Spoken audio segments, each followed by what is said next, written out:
I remember I was in a university board meeting. This board member said, Luis, I want to talk to you. And I said, yeah, how can I help you? I didn't know him. He said, no, I just wanted to thank you. I was like, thank me for what? This is a 26, 27-year-old person saying this, and thank you because, the most important experiences I had in school and the ones that I remember are the ones that I had with you.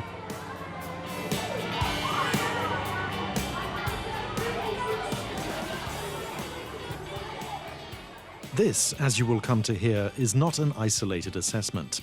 And exactly what he learned at school, well, you'll find that out in a moment or two. But first, to the man who unexpectedly found himself being thanked for something that happened many years before. Raised on the outskirts of the Colombian capital Bogotá, Luis Alberto Camargo's school holidays were often spent with his grandparents on farms. And not the type with a couple of chickens and cows. I remember one of the farms we used to go to, we would actually take horses and horseback throughout a whole day without leaving the farm.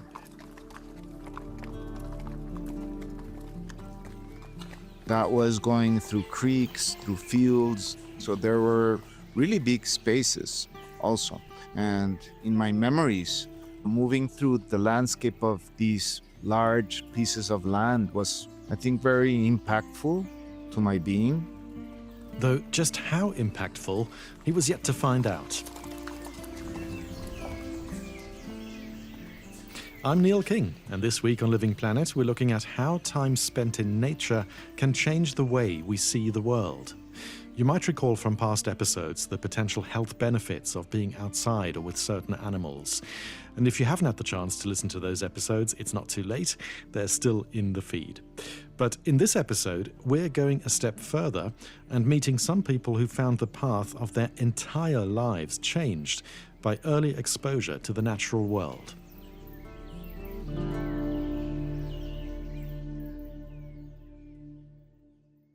So back to Luis. After finishing school, he left Bogotá and the sprawling farms to study in the US, engineering and then computer graphics. So not obviously nature. But his memories of exploring vast expanses of land were lurking in the wings. This is truly an historic gathering. There are those who say that economic growth and environmental protection cannot be compatible. Well, let them come to the United States. And in the early 90s, around the time of the Rio Earth Summit that led to what are now annual climate conferences, Luis found himself swept up in the momentum and keen to work in environmental communication. He moved back to Colombia and fairly quickly landed a job as advisor to the country's first minister and first vice minister of the environment. Part of that involved exploring the potential for ecotourism and redesigning the country's national parks. It was no easy task against the backdrop of the internal armed conflict that was raging at the time. It is a moment in Colombia where there's a lot of violence around the country, a lot of guerrilla action. It's very complex. Colombia has been historically very complex. Within this complex situation, the idea was to open up parks that were 90% owned by the state. But there were land grabs, which made that goal easier said than done. Something had happened and now there were only 10% state-owned. Because of corruption and other factors, land ownership of the park had transferred. And there were illegal crops in the park, illegal tourism constructions inside the park. And it was very difficult to manage. Luis recalls trying to help one ranger in particular to understand the space. The two of them went on a 5-day walking tour of the area. We documented the whole illegality of the park itself and reported back. And this park director kept on working in terms of getting the information to recapture land ownership for the country and also address the legalities within the park. But with many conflicting interests at play, this put the ranger in a perilous situation. He called me once and said, I'm quite scared because I feel threatened for my life. I need some protection. Luis called an emergency meeting within the Ministry of the Environment, stressing the need to safeguard the director. But the worst happened, and the park ranger was murdered. This was a turning point for Luis. He says the response from the system he had become a part of was so inadequate that he needed distance from it.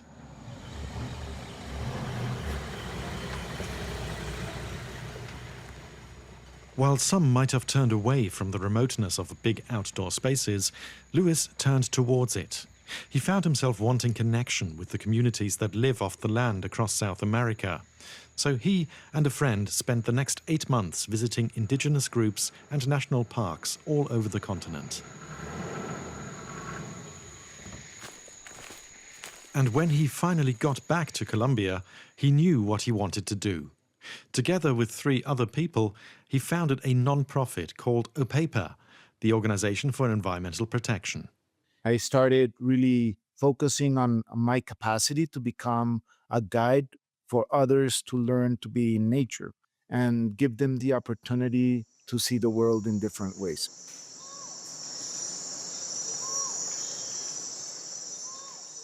The idea was to create spaces for children and youth to experience nature in ways that might ultimately mean they go on to have a positive impact on the planet. Luis knew from his own experiences that new environments could offer new perspectives, and he believed many young people would benefit from exploring nature. We realized that it was really important to work with city kids and give them the opportunity to see the Colombian nature. But they also found that children growing up in more remote locations often had limited chances to really explore the wilds on their doorstep. So for rural kids, going outside their towns was very dangerous because there were anti-personal mines and other issues associated. So both communities had challenges. Given those dangers, getting their expeditions off the ground was a huge safety undertaking for Luis and his team. They monitored roads, towns and communities for illegal armed activity, created evacuation response systems and worked with the Colombian army and police to make sure the children were as safe as possible. Taking the safety into account, they designed environmental education programs for kids and young people aged 4 to 26. Those who could afford the excursions paid, with the proceeds funding communities that didn't have the money for that kind of learning. The main thing was to expose as many kids as possible to nature, and not just in Colombia. When I was around 12, I went to a summer camp. Christina Consuegra went on 2-month-long trips with her paper, once to Costa Rica and once to Peru. And that was in the countryside, and I remember swimming in a lake and being not completely fascinated by having the opportunity to be in a lake, natural lake in the middle of a forest and swimming.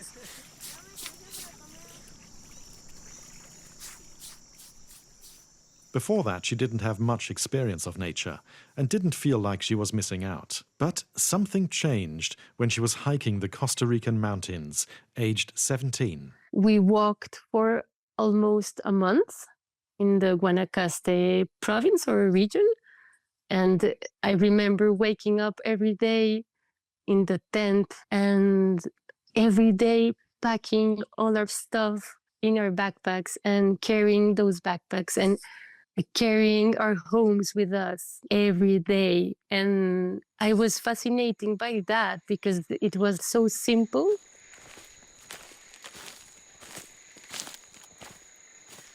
She says it was a kind of apprenticeship in living with very little and understanding that humans don't need very much to survive because there is already so much in the natural world. Luis describes a phenomenon he has witnessed countless times, when people who have little experience of nature suddenly connect with it. I realized one thing is that when you're in certain spaces, in certain moments, and there's conditions that occur, people that come with an opaque eye And that's how I call it, the opaque eye from the city. They're disenchanted of life. There's moments where that changes and your eyes starts shining.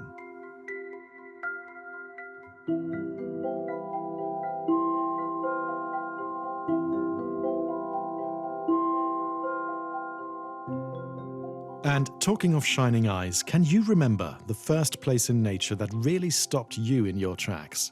A moment when something outside quietly changed the way you saw yourself? We'd love to hear your story. Do send us a voice message by going to dw.com/livingplanet or send us an email to livingplanet@dw.com. We'll be right back after this short break. I'm Carolyn Beeler. And I'm Marco Werman.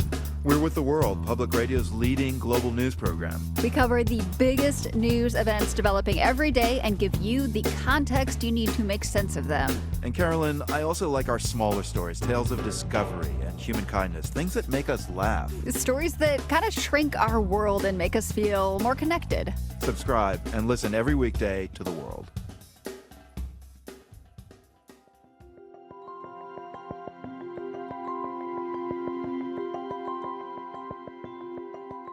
Lewis says humans have forgotten that they are part of nature, and that kids sitting in front of blackboards or whiteboards in built schools alienates them from the rest of the natural world. He wanted to understand how being in nature can shift something fundamental in people. And over time, he and his colleagues came to realize that simply being in nature was not necessarily the answer. We started doing wilderness experiential learning. And in that process, we realized that what was needed to create the shine in the eye was actually to start blending not only learning that would feed the mind, but also learning that would move the body and allow the body to become aware that it is part of nature. So we designed this process built on blending academic knowledge, experience more focused on body experience and getting dirty and feeling and exploring nature, and really moving towards how do we understand the emotions associated to those experiences. For Christina, it was an impactful approach. To me, it was really important to learn to walk. That experience of being in the wilderness, but also propelling my body to get to know the landscape. Because when you walk, you always walk in a human speed in contrast with the city. I think that was really important. I was learning a natural pace. I was remembering a natural pace. And that stayed with me. In more ways than one. Christina now lives in the Colombian countryside with her partner and young son, where she loves to spend time walking, foraging and exploring. And the essence of her trips with OpEPA, where they made meals outside, also forms the basis of the work she now does. Cook in the wilderness, that's something that I love to do nowadays, and to gather wild plants and to cook with them. I believe there's a thread that goes back to that experience of cooking at night in the mountains, fascinated by the opportunity of being there. As an anthropologist and a chef, Christina uses cooking, art and writing to explore land and human connection to it. She has found interesting and even unique ways to open other people to the same thrill she experienced in her teenage years, when she was moving through the mountains with her home on her back. I do workshops and I invite people to cook with me. I mean, that's a simple way to put it. I'm always researching traditional foods, not only in ingredients, but also preparations, recipes. And that involves cooking with traditional cooks as well. So I work a lot with women around the country. And also, more recently, I started doing art and food projects. Sal, el culto. En mi familia es común hablar de la sal vegetal. Christina recently did a spoken word project about salt. It culminated in a cooking session that encouraged people to think about the ubiquitous ingredient we sprinkle on our food, perhaps with little thought about where it came from. Como los líquenes, la sal es una fuerza geológica que corroe la materia inorgánica del mundo. This work, too, she connects back to those days that helped her teenage city self see and live something completely new. What I learned was the way of being in the world, and it was a way of relating, maybe as well a way of caring and a way of looking. So that's something that I take with me everywhere. On a casual level, recent years have seen an explosion in the number of social media influencers who have made nature connection their trademark. And there is even some evidence that these so-called greenfluencers inspire their followers to climate action. But calls for connecting with nature are also beginning to show up in research from leading education and environment bodies. A 2022 report from UNESCO's Futures of Education program said children and students need to do more than learn to protect nature. It said looking after the health of the planet requires us to understand interdependence and our place in the world. Grasping how nature interconnects is best done by spending time in it. Yet current research reveals young people are spending less time outdoors than their parents or grandparents did. The impacts range from obesity and vitamin D deficiency to depression. This generational change in behavior is partly because half the world's 8 billion population live in cities and don't always have access to green space. And there's another big, and let's face it, unsurprising factor. Tech. Children are logging ever more screen time, particularly in urban areas. One 2024 study found that 12 to 17-year-olds are plugged into devices for at least 4 hours a day. A quarter of those same kids report feeling anxious or depressed. Experts have long been calling for children to swap the digital for the real world, to get outside and play or practice sport. But now there's a growing push to bring nature into the core of learning. The International Union for Conservation of Nature, or IUCN, recently published a paper describing nature-based education as a crucial strategy for addressing the environmental and societal crises of the 21st century. What makes it different to classroom learning is that it embeds in young people an understanding of how one thing connects with another, and how humans are hopelessly dependent on the health of their surroundings for their own well-being. And it can be taught in different ways.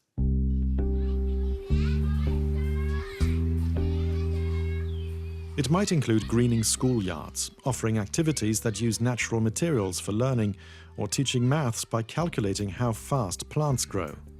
And as Luis Camargo points out, it can also happen at home. Working with schools is important, but schools have become the place where we delegate learning.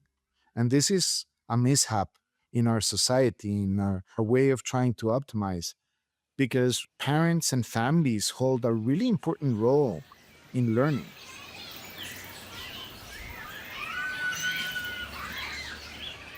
If families also grow with that context and nature as one of their members in terms of learning, families consolidate in much more significant ways. So I've spoken with many families that are outdoor families, and it is incredible what nature does. And there's actually many studies that look into environmental leaders around the world and what molded their experiences and why they are there. And they don't have to be environmentalists. They can be environmental leaders in corporations. One of the commonalities is nature experiences with family when they were little kids. So we need to bring nature into all these spaces. In that spirit, he has been involved in building citywide nature-based education networks that allow teachers and students from different schools to connect through the landscape of cities. In Bogota, for example, there are linear parks that we connect with schools. And if schools realize that they can connect through nature, then projects can arise to create those connections. And those places of nature connectedness between learning institutions become parks that are good for everyone, but also become learning environments and outdoor classrooms that allow a different way of learning. So far, OpEPA has brought nature-based education to more than 160,000 children. Luis and his colleagues have taken groups of up to 70 youngsters into the wilds for treks of between 1 week and 1 month. But they've also worked with 10,000 educators who are embedding nature into their own teaching. Natalia Santamaria is one of them.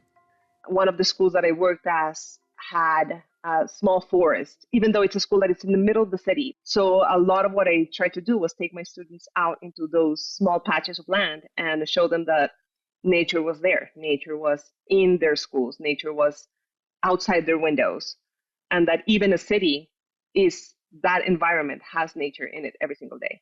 Natalia is a biologist who has been working in education for around 2 decades and is now principal of a high school in the northern Colombian coastal city of Santa Marta. Like Christina, she can trace the roots of her career back to an OpEPA hiking trip to Costa Rica in her late teens. It was a month-long experience, being totally immersed in nature. I think it was probably one of my first full experiences in nature. And though she too had spent time on farms growing up, she remembers it being a really tough trip. Nature was the place that, for me and for all of us that were there, we had as kind of these uncomfortable place that you didn't stay for long, where you would go out there, take a look, took a picture, and then went home to the comfort of your own house. Despite the challenges of having to carry her tent, food and supplies and dig a hole to go to the bathroom, the trip was very formative. It was one of the most rewarding and one of the experiences that has shaped me the most. It was understanding that you could be comfortable in nature and learning from nature, and understanding that if it was raining and you were out there, you could still be okay.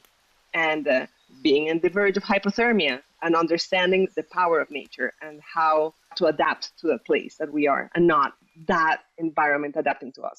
It was also while hiking around the wilderness that Natalia realized she wanted to make a profession of education. Kind of carved the path where I wanted to provide similar experiences to other people and to other teenagers and other children. She went off to study biology, and when she graduated, she joined OpEPA as a field instructor for a few years. When she eventually settled in a classroom teaching science, she took the lessons she learned from nature with her. 20 years on, she says no matter what is on the curriculum, she has always taught her students the bigger picture. One of the things that stuck with me always was this idea that it doesn't matter what they wanted to be in life, lawyers or engineers or doctors, they could always take environmentally responsible decisions. So that was how I always perceived my role in the classroom, is teaching, but I'm really teaching them to be respectful, that their actions and what they do has an impact in everything and everyone around them. That's basically my goal, just for them to understand that the world is bigger than them and their immediate surroundings.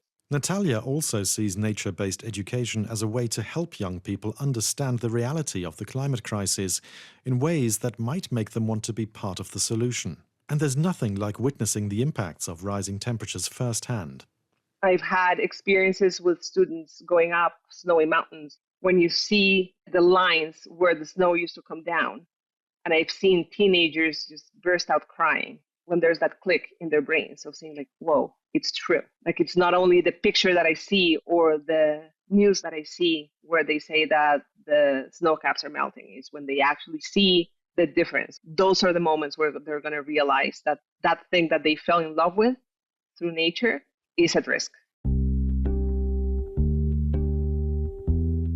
Like Lewis, who was once her instructor, Natalia has now been teaching for long enough to witness the impact of her classes on younger generations. She's run into former students out on nature trips, knows of others who are now involved in outdoor education, and sometimes she just sees kids she's taught posting online about their trips into nature. That for me is that ripple effect. It is, as an educator, it's one of those wonderful things to see just grown-up students who are being successful, and more than being successful, that are good people and are making good decisions.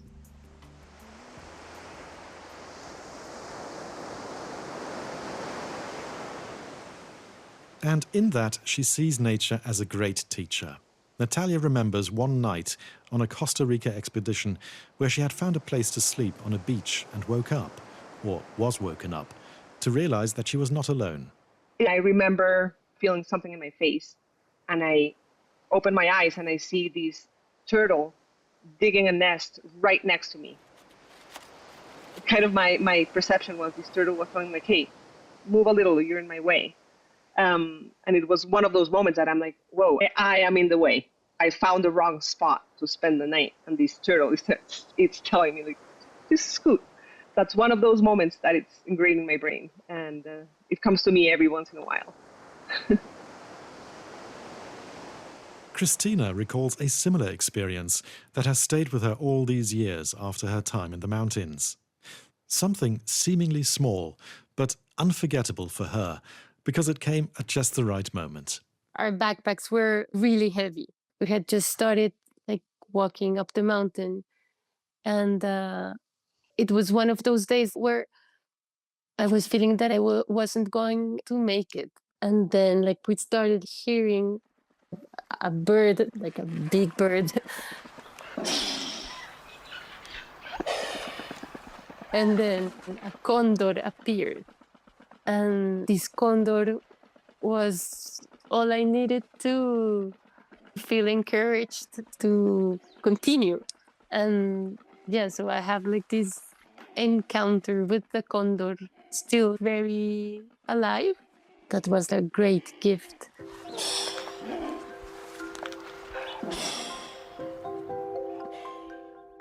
Lewis has witnessed many children and young adults go through such memorable moments. The ones where he says he notices a difference in the way their eyes look. Sometimes they are related to sunsets, sometimes to birds, to plants, to a combination of all three, or something completely different. One time we're in a rainforest learning about rainforest ecology. We had crossed a mountain through caves, so exploring a cave ecosystem where there's some birds that watch at us, that live inside the cave. They have created an adaptation where they eat the fruit of a palm tree, and the palm tree lives and exists because of that bird, and that bird exists because of that palm tree. So it's very particular. When you traverse the cave, we're able to see the birds very close. So it's very magical, it's very moving.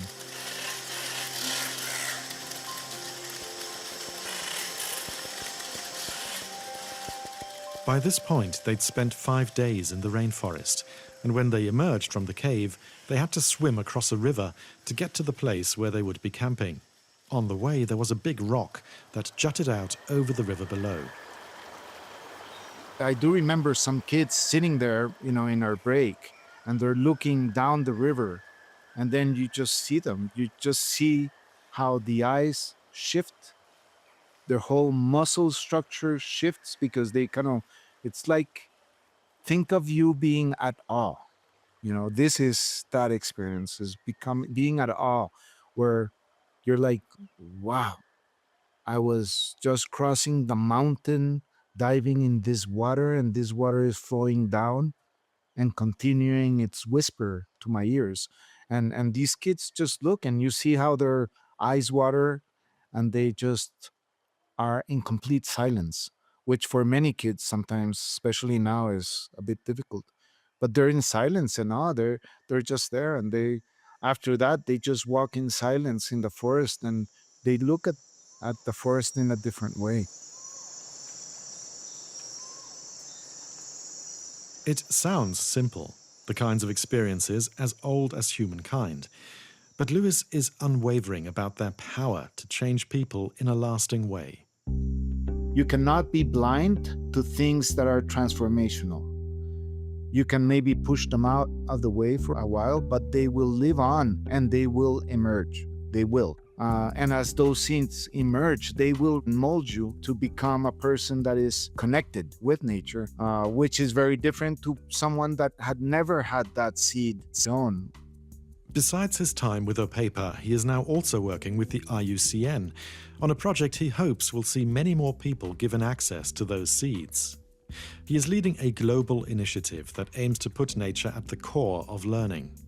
It's ambitious in its calls for reviewing curricula and policies, greening learning spaces, preparing educators and creating partnerships. But institutions such as UNICEF and UNESCO are already involved. And Lewis is optimistic that the project can really help to put nature-based learning on the global education map. Something the non-profit Salzburg Global, which invites leaders to help change the conversations on pressing global issues, says could help tackle the crisis of biodiversity loss, climate change and social injustice. And something Lewis says also helps enable our capacities for learning and building communities. Once people open their eyes is a combination of all your senses and your intuition. It is impossible for you to stop sensing the world in that way. And learning to sense the world in that way is learning to see the beauty, learning to see how deeply interconnected and interdependent we are with all life around us. And at that point, realizing that changes you, because now it's impossible for you to act as an independent individual, because you know you are a dependent, interrelated individual, which is very different. If you are interested in environmental education and haven't already done so, you might want to check out an earlier episode on how climate change is taught in US classrooms. Just take a look at the Living Planet feed for that. This episode of Living Planet was written and produced by Tamsin Walker. It was edited and presented by me, Neil King. Our sound engineer was Jürgen Kuhn. Any questions or feedback? Just go to dw.com/livingplanet and leave us a voice message. We'd love to hear from you. That's it for this week. Thanks for listening, and bye for now.